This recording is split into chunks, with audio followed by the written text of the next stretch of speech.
Good evening. My name is Thurman Greco, and the name of this show is Let's Live with Thurman Greco, and it's coming to you from scenic downtown Woodstock, New York, on colorful educational TV channel 23, and also from YouTube. And we are in the midst of an election campaign here in Woodstock, and we have a very interesting guest this evening who is with us. Would you please tell us your name and what job you're running for? My name is Emmanuel. Most people will call me Manny. My last name is Nneji, N-N-E-J-I. I am the Chief Assistant DA for Ulster County, and I am running to be the next District Attorney for Ulster County. And what made you decide to do this, to run for the DA?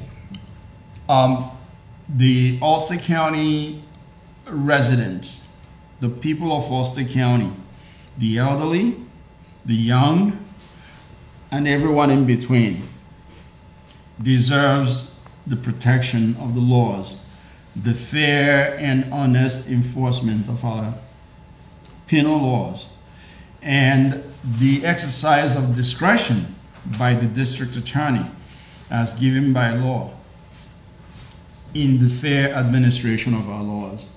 It's very important. I want to make sure that every senior citizen, every child, and every man and woman is protected under our laws in this Ulster County.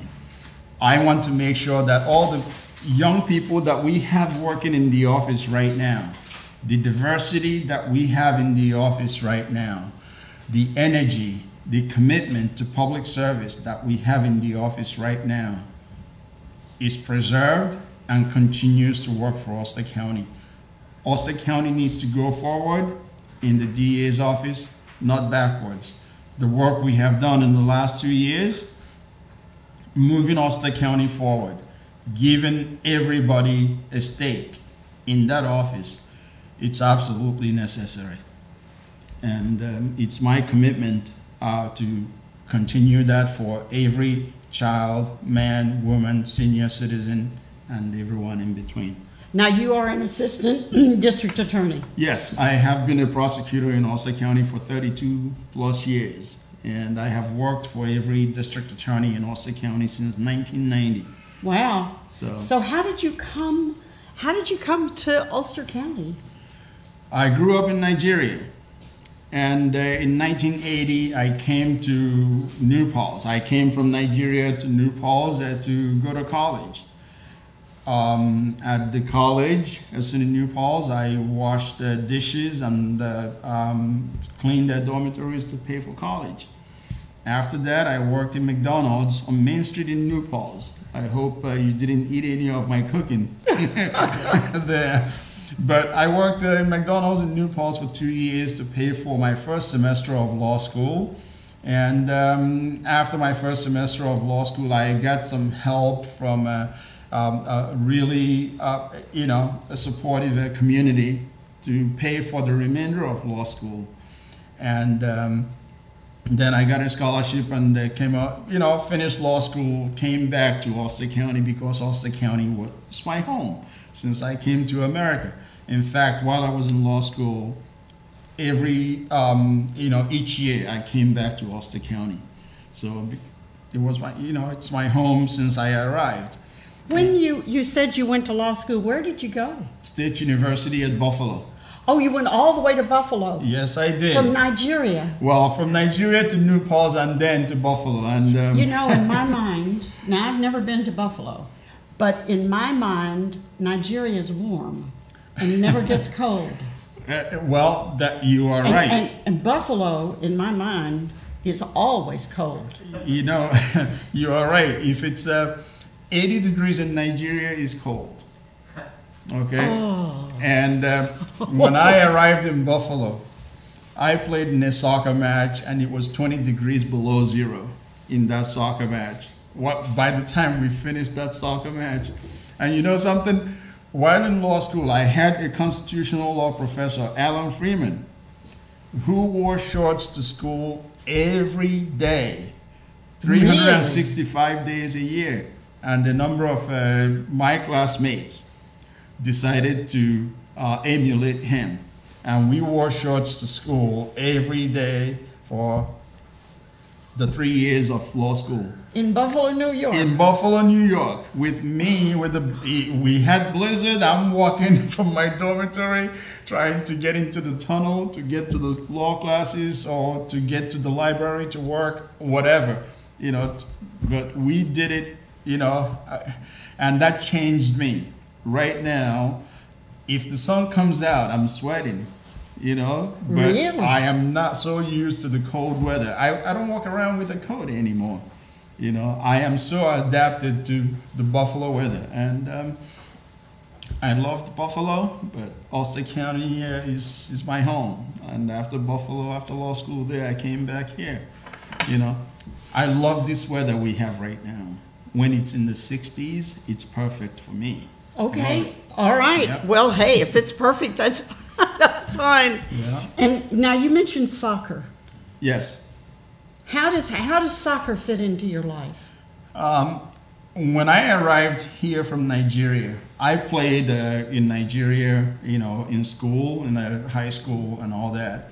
When I arrived here at New Paltz, SUNY New Paltz, I couldn't find a soccer field. I was like, I'm going back to Nigeria.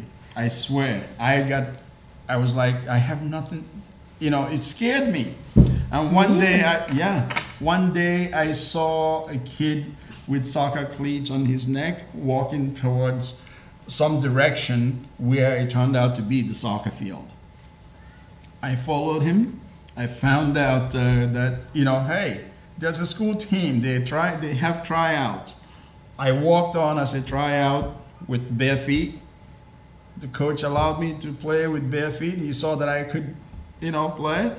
And I made the team, and he found a pair of shoes in the boys' locker room and gave it to me. And the shoes fit. They were tight, but they fit, and I used them to play. I played for New Paltz, SUNY New Paltz for 4 years. And when I came back from law school, a number of people who knew me from when I played for the school asked me to coach a group of kids, a bunch of kids like 8 to 10 years old, who hadn't made any of the local, recreational teams in New Paltz. And I took on to coach them, and from there, 33 years later, I'm still doing it. A boys team, a girls team, and 10 to 20, maybe a little more hours a week. And where do you practice? We practice, right now I'm coaching for Kingston Area Soccer League, which is called CASL, K-A-S-L. And we practice in Kingston, and I have kids that come from all over Ulster County. And really? I'm from Dutchess County, some from Orange County, some from Catskill. So these are just kids that want to play soccer? Yep. And they couldn't get on anywhere else? They can go anywhere they want, but for some reason they like our program here. They like Manny's coaching. Well, Manny coaches for free. It makes it easier, but also hopefully they get the same quality that they would get if they were paying somebody else. I've been offered to coach, to be paid to do it. No. And no. I said, no, I have my regular job, but I have a commitment to the kids, and I want to, I want to train them. I want to work with them, because the kids are the future of our society, and their well-being is very important to me, which is part of also what I do as a prosecutor. That's what I am, and the well-being of everybody is critical for me. For me, Kingston is a very, very interesting place. My daughter came looking for it, was living in California, and she was here after Christmas, and because of whatever, I don't know, she ended up staying here. And we were looking for a house, a place to live. That's a critical thing here. Absolutely. And housing shortage in Ulster County is a major thing. Yeah. But Kingston is even worse. And we have a lot of places, especially in Midtown Kingston, a lot of houses and spaces that if they can be refurbished, if the conditions there can be improved, it might help with the accommodation of the individuals who are homeless, the individuals who need residential premises for themselves and their families. I know our county executive, Jen Metzger, is working really hard to improve the housing conditions in Ulster County. And the mayor in Kingston also doing the same thing, and hopefully they can improve it. I am a prosecutor. I cannot do anything about housing other than vigorously prosecute the individuals who make the residential neighborhoods more of it scary for people to live there. Mm-hmm. My job as a prosecutor can help in making those places livable, comfortable mm-hmm. for people. But it is important for the community to really invest in making these improvements, make life comfortable for everyone. The reason I was asking you this is because you told me that you do the soccer training for little boys and girls, yeah. and you're free. So children come to you who do not have opportunities to go to other places. And I'm sure that you have homeless children that you coach. I do not. I know I have children right. who have difficult financial circumstances.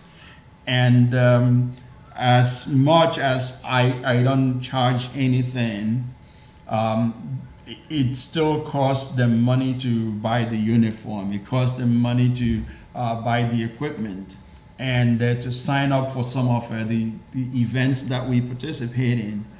And generally, sometimes the players have a fundraiser to help everybody else. And sometimes if we have a slack in the amount that we have to pay to participate in an event, sometimes some people chip in.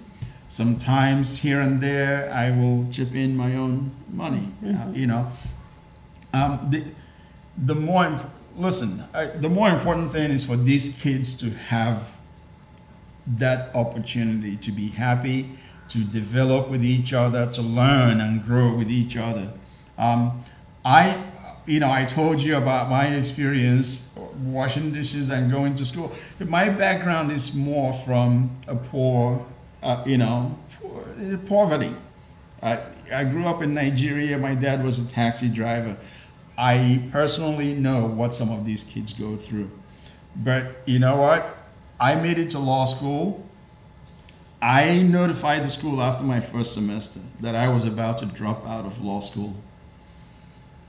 3 of my professors, who knew me only from being in their classes, they said to the school, if I couldn't pay for my second semester, they would pay for me. They gave a commitment to the school that they would do that.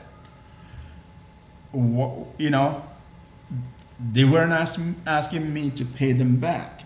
They weren't asking me to do anything other than, pursue my education. And I did.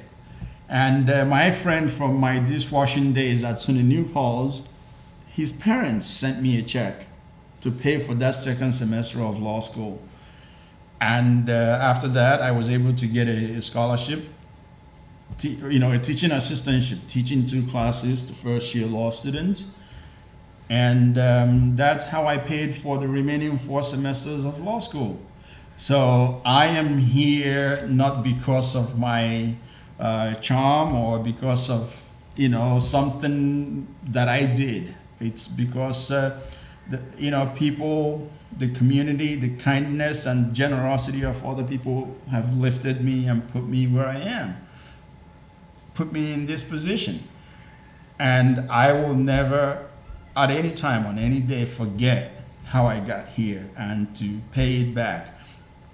My mother, I'll tell you something, my mother is 84 now. In the beginning, like in the past several years, she would ask for money and I would send her money, and she would give, even though she needs it and she's asking for it because she needs it, she would give it away to other people in the church and, you know, in the village.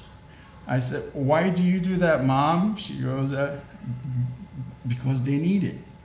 And then I'll go, but you need it yourself too. She goes, God will provide. I said, Mom, I'm not God.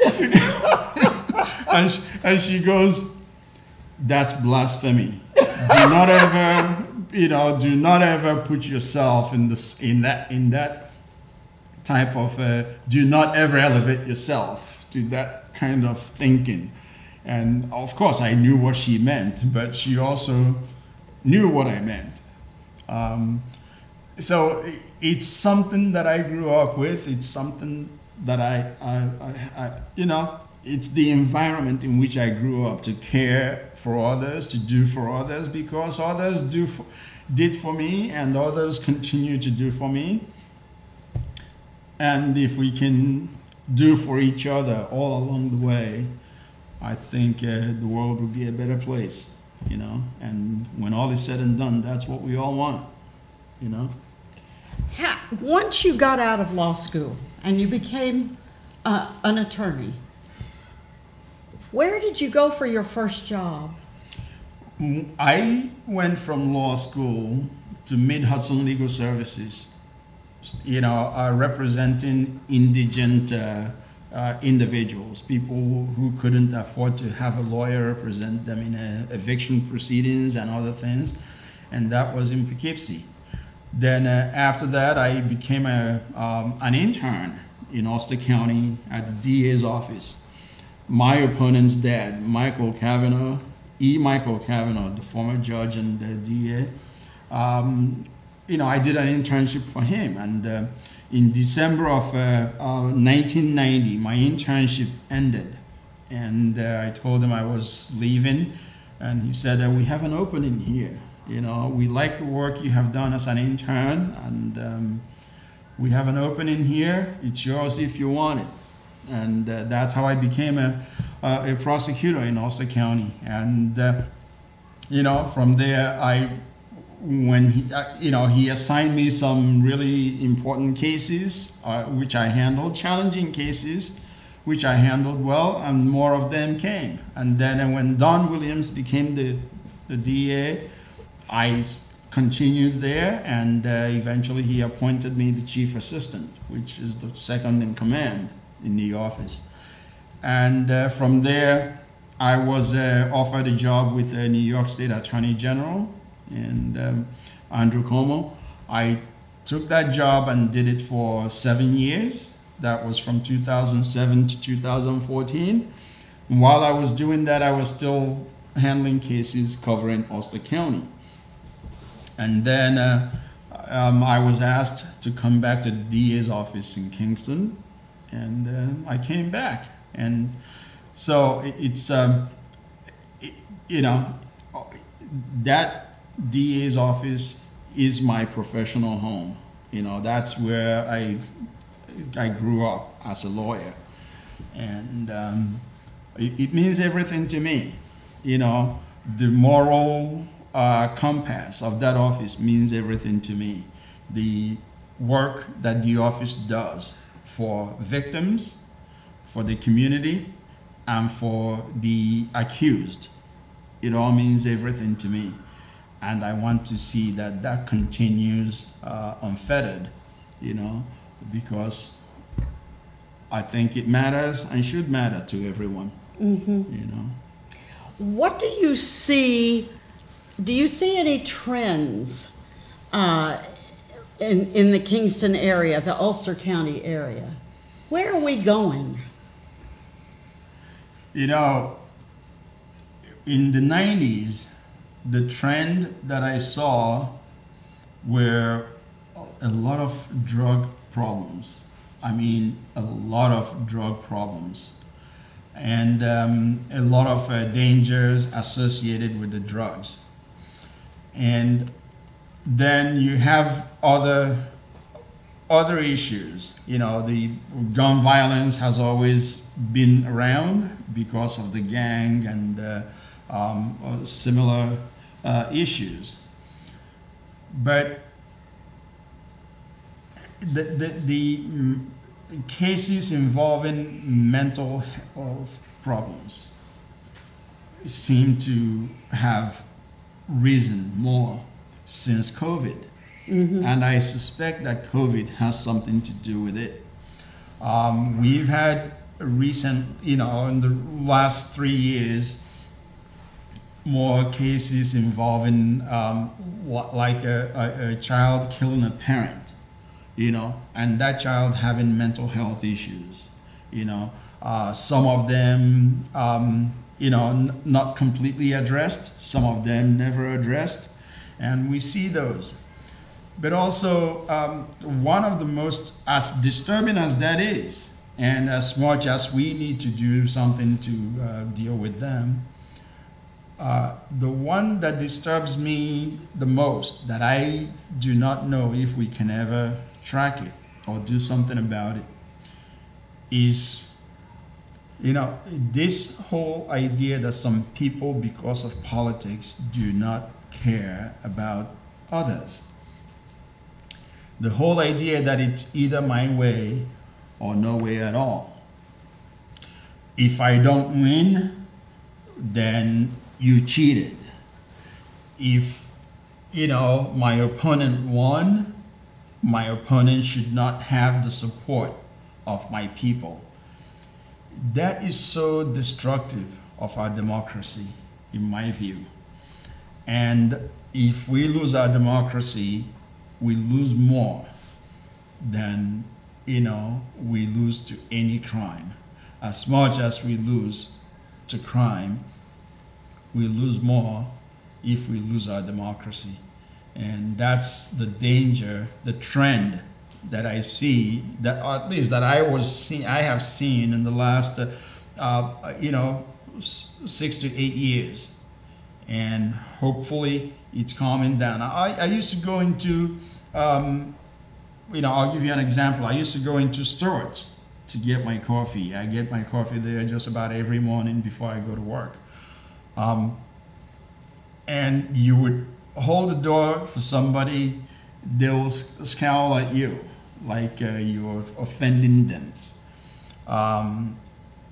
More recently, in fact, since last year, I have noticed more and more people practicing that courtesy towards each other. Oh, that's practicing wonderful. Courtesy towards each other, and it's kind of refreshing to see that trend beginning to reverse. But it's important for us to capture it, to capture that reversal and keep it, going, and change things, because if that trend continues, obviously it results in criminal behavior, right? You're gonna see people being aggressive towards each other, hurting each other, and it's going to require prosecution. But if we can reverse it, as a matter of courtesy, and be more courteous towards each other, I think it will be a better thing for society. Right now, even though we had the drug trend in the 90s, it's still here, and it's still part of the opioid problems we have now, and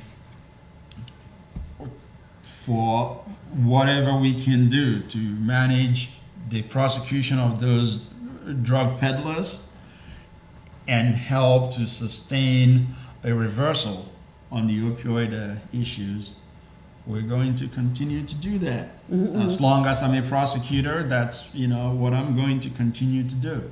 And hopefully anyone that becomes a prosecutor in Ulster County, in fact anywhere in the country, ought to take that seriously, because We cannot see everything as a nail. Not every offense or every offender is a nail, simply because as prosecutors we have a hammer.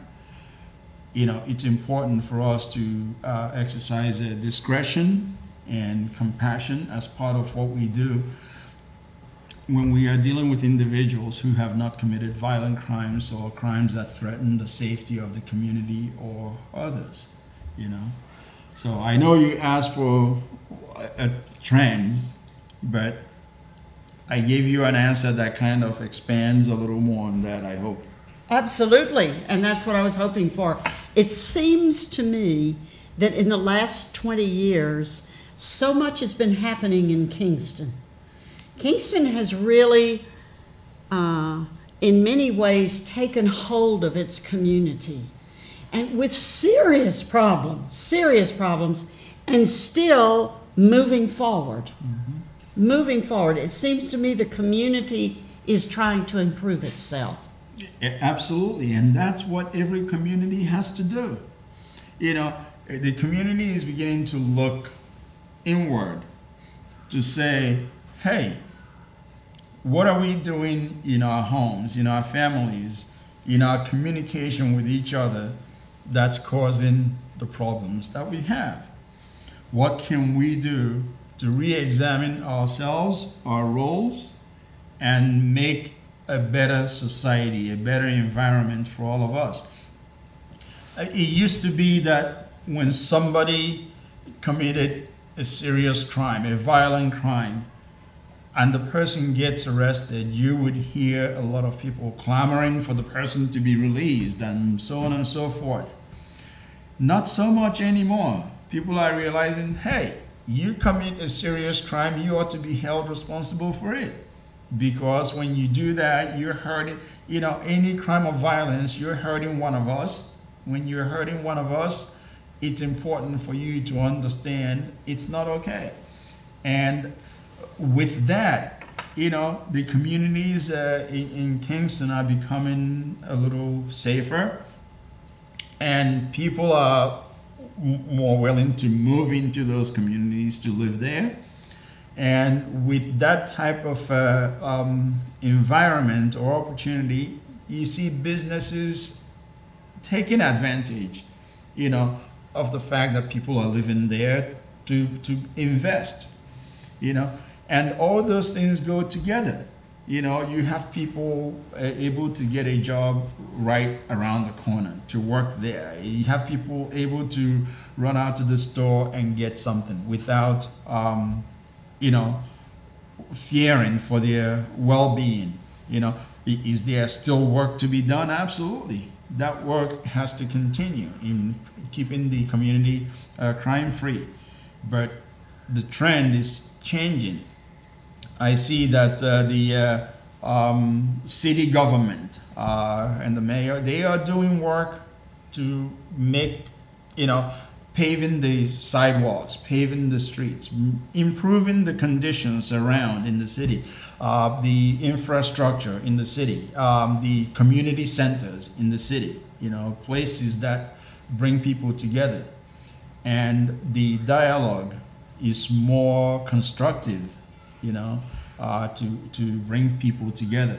And what we are doing in the DA's office, you know, part of it is bringing youths together, improving the relationship with the law enforcement community.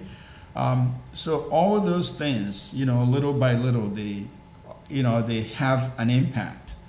And hopefully that impact is going to be to make Kingston a place of pride for many, and a place that people will feel comfortable coming to live in, coming to visit, and coming to stay in, and enjoy the liberties and freedoms that we have, you know. So how do you see the district attorney's office fitting into all of this?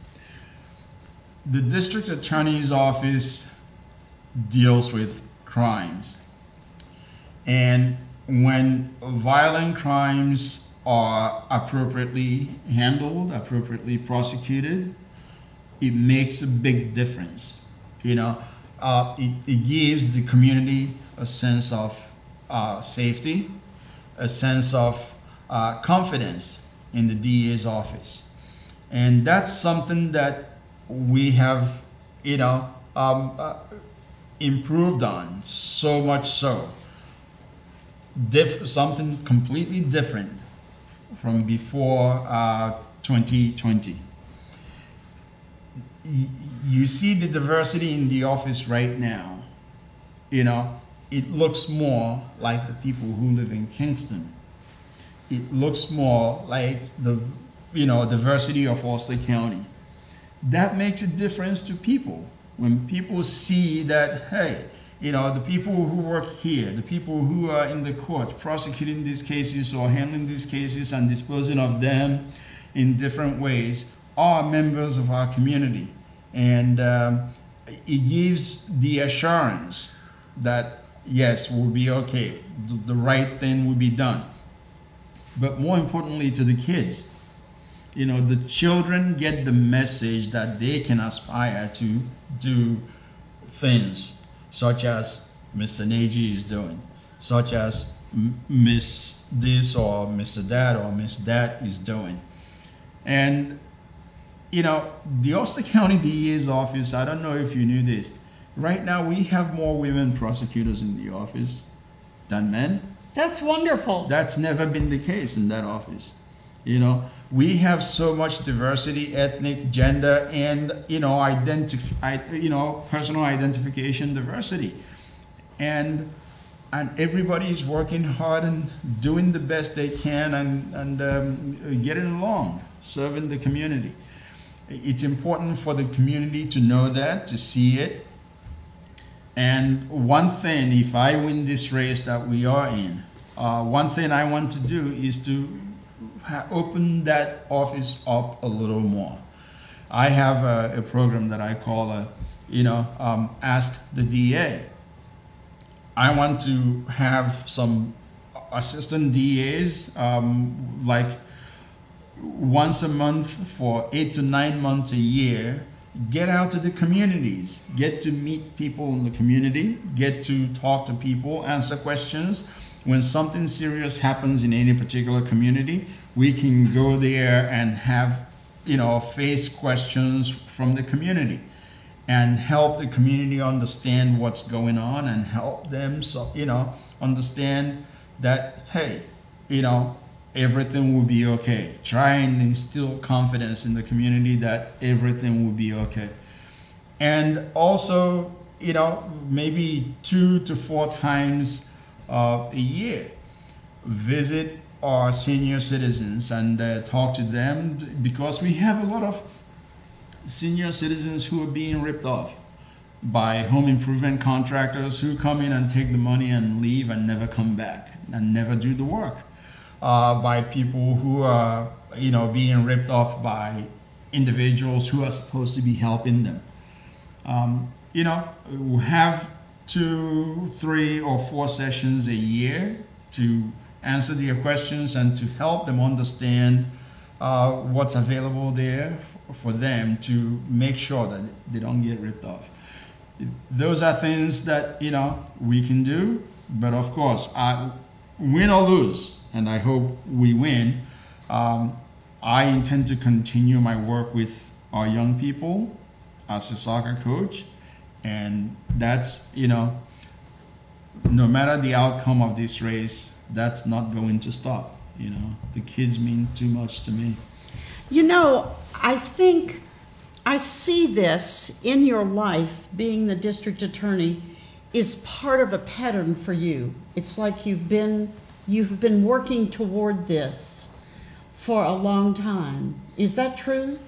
I'm not sure. I wasn't working towards becoming a district attorney. I've never done anything as a result of ambition or a desire to, achieve some legacy.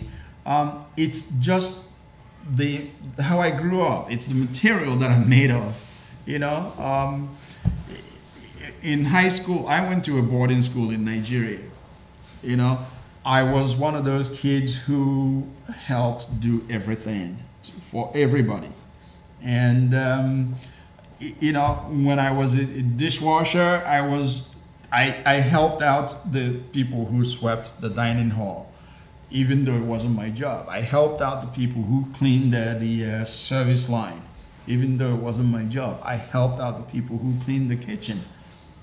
You know, it's who I am, and people have always, you know, recognized that in me.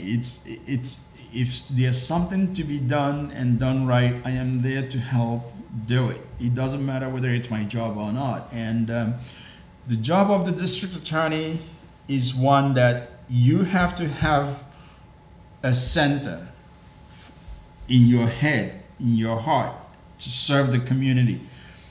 Being the best lawyer is not good enough. You have to be the best human being that you can be to be a very good prosecutor.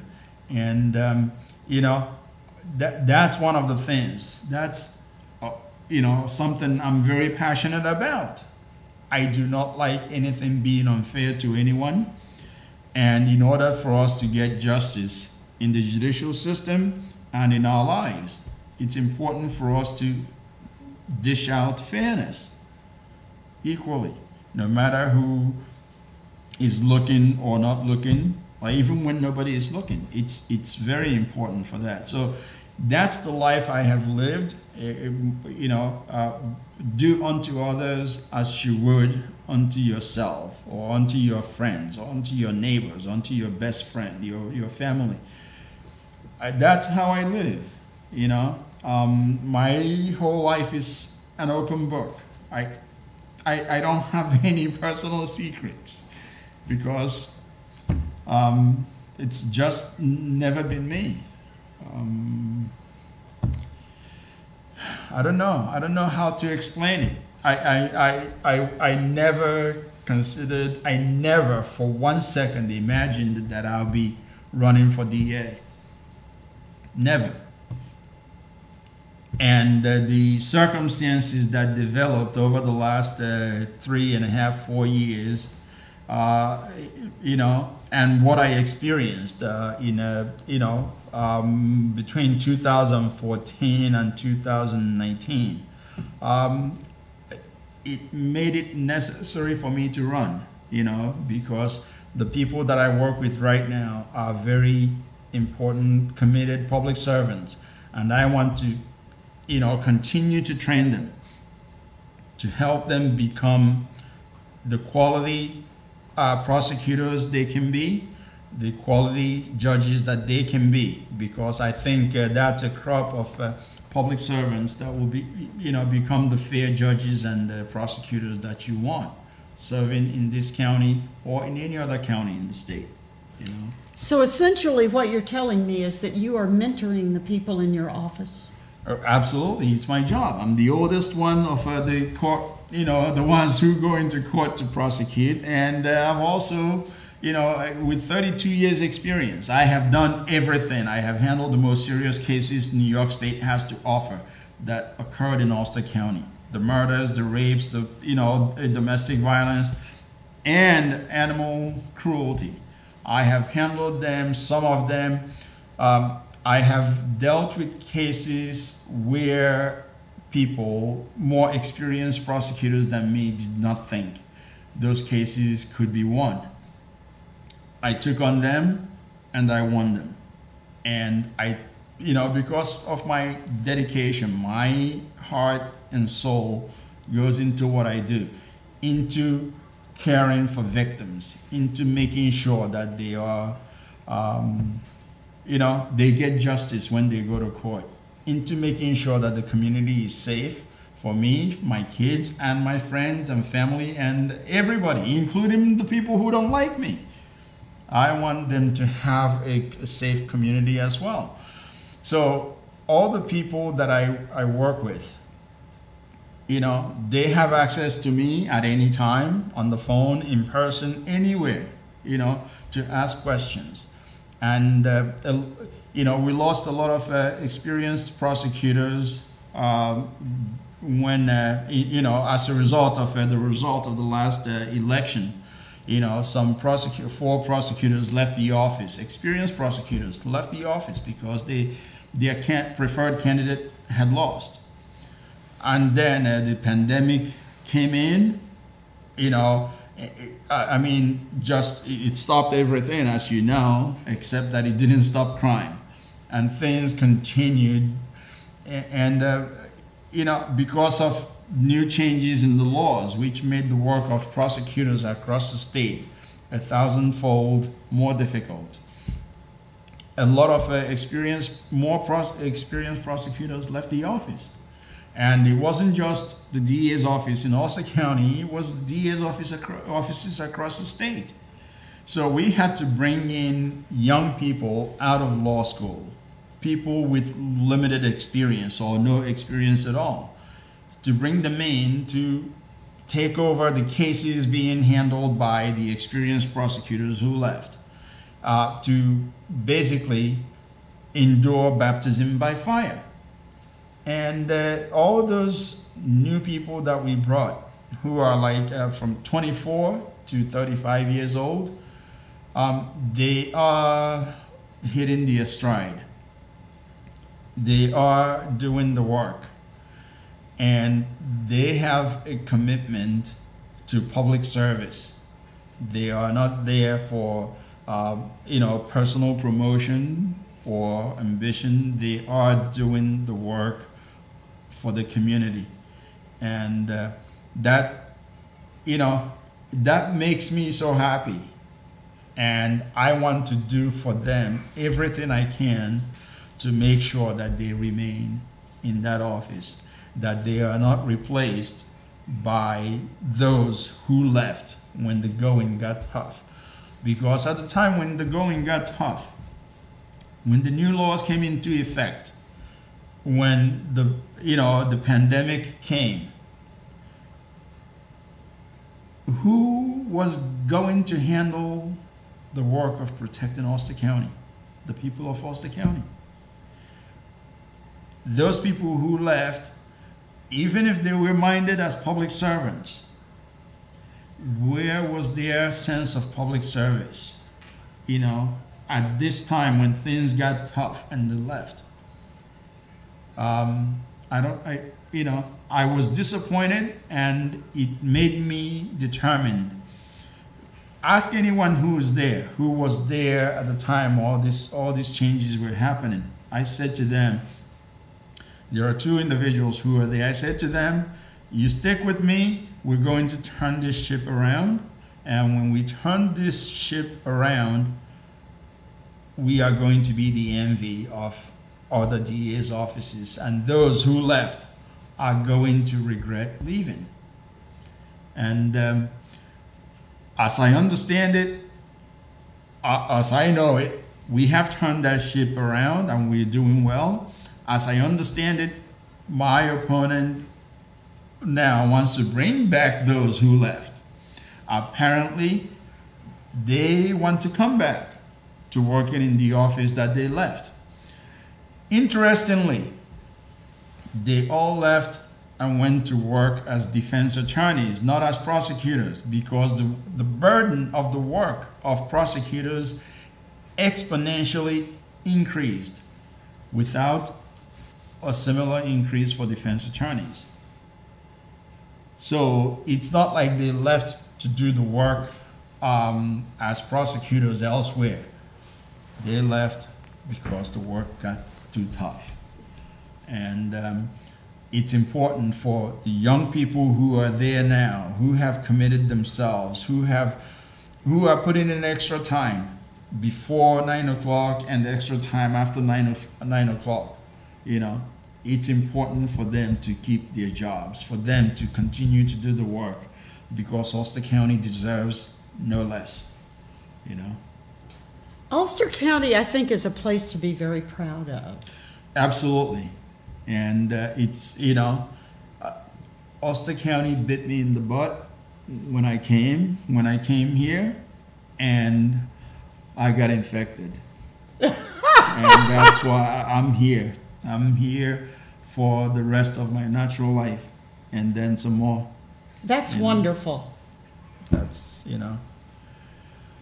yep. So, I got 2 young boys, and I you want have 2 children, 2 sons? 2 sons, 13 and 14, and I want them to grow up to cherish what they have, to cherish their family, to cherish their neighbors, to cherish their friends, to cherish everybody around them, and to cherish, living in this county. I can't ask for any better. I can't ask for any more. Are there job openings in the district office? In the DA's office right now, well, to be honest with you, I would like to see 2 or 3 more assistant DAs in the office, because the work, as I said, is really overwhelming because of everything that got backed up as a result of the pandemic. But right now, there are no significant openings, but we continue to take and retain applications. And if anything opens up, we make it, we notify the individuals who are applying. Well, the thing is, I think that many of us, not only in Kingston, not only in Ulster County, but throughout the country, throughout the planet, really, are still recovering from the pandemic. I don't know when we're going to get over it.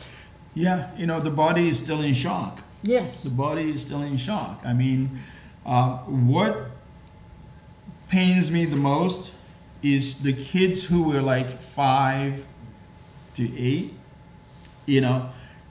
and they were cooped up for 3 years. And the whole idea of 3 years of socialization, of interaction with their friends, with other people outside, everything got so messed up. Yes. For them, and that's the same for all the kids. But I think that age group, suffered it the most, and you see more of them more inclined to connect with their phones and connect with computers than going out to play with friends. Then it's like a skill that they didn't learn during the time that they should have learned it. They would have been learning it, for those 3 years. And hopefully, the work our teachers are doing, the work, all our schools are doing will help to really turn that around, improve those kids, and give them the opportunities to flourish, But COVID, it was terrible. It took a lot of lives. It scared a lot of people, and some people are still scared. And hopefully we can overcome it and overcome the impossibilities that it has imposed on us. These children that missed out on the socialization, you're working with them in the soccer clubs. Some of them. The younger kids, and right now, if I were able to, I would start a team of young kids, because I do believe that those kids who have missed out on such socialization, they can be recovered. What they lost can be recovered. And somebody has to give them that opportunity, create that environment for them, and encourage them, to take the steps forward. And I know there's a lot of volunteer coaches in soccer, in basketball, in baseball, softball, football, and all various activities. And I love the fact that somebody was willing to coach my own kids in baseball, in football, in basketball, and in swimming. Those are things I know nothing about. I appreciate everyone who volunteers their time to help in any way possible, because it's going to take all of us, putting our hands in the tilt to help, make the community and the environment we want. And that community, the future of it is our kids, and... it seems to me that you are a very community-minded person, and that you see your job as being very relevant in the community and important in the community. Absolutely. Absolutely. Growing up in Nigeria, that's what it was. I turned 13, at that time, I'm not sure if it's the same thing now, but when I turned 13, I became, quote unquote, a man. My dad took me to the community men's meeting, and from there, every Saturday, when the gong sound or the drum sound would beat, I would go out and work with the men to clean the streets, to do the pickup, and that's what we did as a community. Everything was done as a community. The interactions, you knew everybody. I would come home from school if there's no food for me to eat. The neighbor, they would feed me and their own kid. And that's the same thing we did for each other. During farming season, during a harvesting season, people would help each other plant their goods, their seeds, and help each other harvest them when they're ready. And that's something that, was part of being a community. When Hillary Clinton said it takes a village, it's what I grew up in, and I think, to make a good community, to make a good society, it takes all of us. It takes the activity of everyone in the community to make it happen. I am completely community-minded, and I've said it before, and I'm going to say it again. That's what I'm going to do. That's how I'm going to remain until I'm washed up. There's no other way. So when do we start voting? Early voting starts on October 28th through November 5th, and then election day is November 7th. But if anyone hasn't registered, they better get to it, so that they can vote early or in one of those. I think there are 4 or 5 locations where you can vote early in Ulster County. If you want to vote early, you can do that. I know many people have voted early already because you see the things that are posted on Facebook by individuals who have already voted because they were traveling, during November 7th. Even if you want to vote on November 7th, do not wait until the last minute to register. It's important to register, and the franchise you have as a voter, if you are 18 and older, you better exercise it, because that's the only way we can preserve our democracy. And the less we exercise it, the more we give it away, and we don't want that. So I certainly agree with you there, and having you here has been a pleasure and an honor. My father was an attorney, and really? I have said through the last few years that they don't have attorneys like my father anymore. And sitting at this table, you reminded me that there are attorneys who do have the ethical and the moral, as well as the legal input in their souls to do the right thing. I am so appreciative of your coming to visit. Well, thank you so much. It means a lot that, to put me right alongside your dad. That means a lot to me. And hopefully I can continue his legacy, for the younger people that are coming, behind us. And hopefully they can, the younger people can understand it and build on it and make a better place for everyone. So thank you so much. I think this area, there are a lot of young people that are beginning to come out. And as I also see seniors that are beginning to finally say, okay, it's okay. I have a friend who, we only have 5 minutes. What last few words would you like to say to the television audience?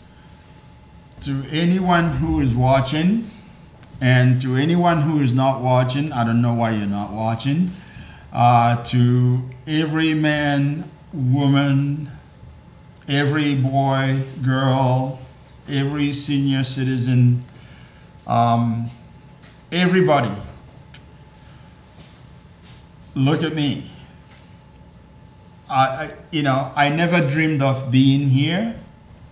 I never dreamed of any of what I have had, except for the generosity and kindness of people. I thank you so much for the support, for everything that you have done for me as a community. I love you. I love everyone in Ulster County. And I am running for district attorney. Forget the work I have done. It matters. Forget how successful I have been as a prosecutor. Of course it matters. Forget whether I'm a good lawyer or not. Of course that matters too. But I am running because of where my heart is. And my heart is with each and every one. I care for each and every person. And that's important to me. I hope it matters to you. I hope it means something to you when you go to vote. And I thank you all so much for watching. And if you're going to watch this on YouTube or some other time, whether before or after the election, it's important for us to be good to each other in our community, no matter what. Thank you. And thank you very much, Ellen. Thank you. Thank you so much. Good night. Good night. Thank you.